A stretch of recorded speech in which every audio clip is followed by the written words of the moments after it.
The Tower of Terror at Disney World is, without a doubt, one of the most iconic rides at the resort.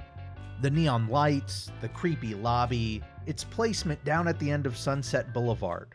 All of these elements come together to create an atmosphere that makes it extremely memorable and transports you to 1930s Hollywood. Like many attractions at the Disney parks, it's a building that draws much of its inspiration and design from actual historical structures. And so today we're going to take a look at the real Towers of Terror behind the Tower of Terror.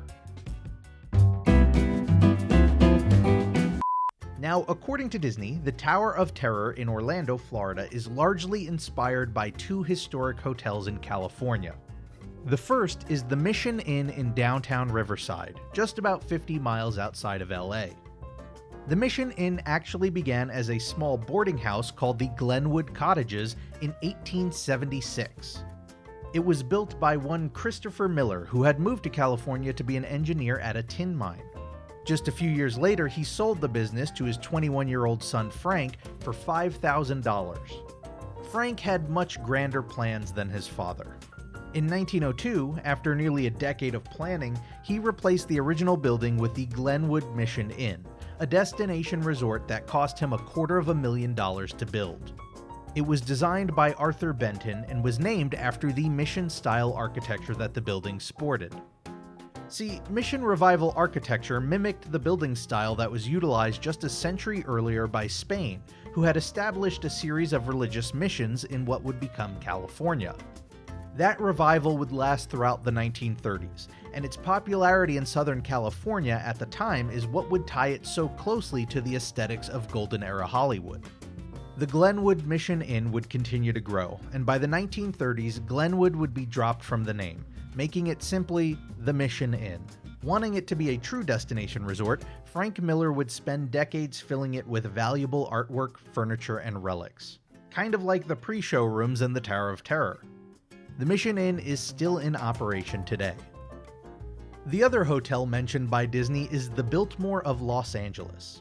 Now, if the Mission Inn shares some design aspects and gently reminds you of the Tower of Terror, the Biltmore is just gonna slap you in the face with the similarities.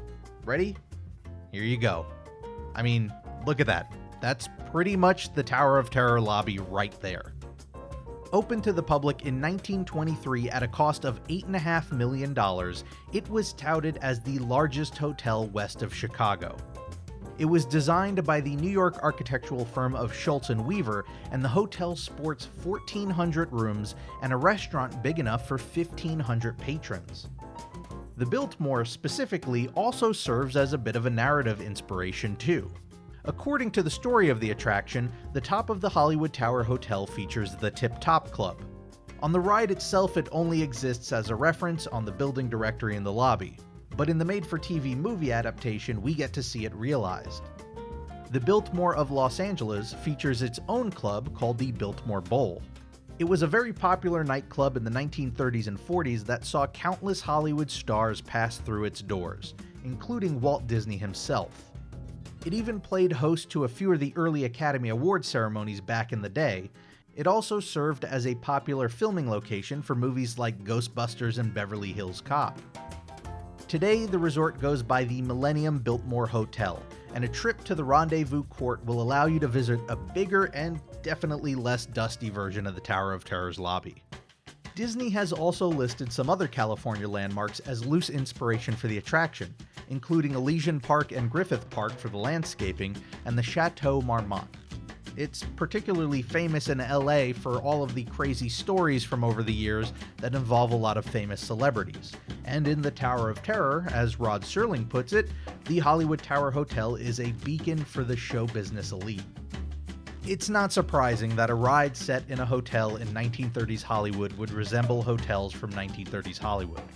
But these attractions are able to transport us to another time and place because often they're drawing from another time and place. It's really a testament to the talent and creativity of all the Imagineers who worked on one of the most iconic rides at Walt Disney World.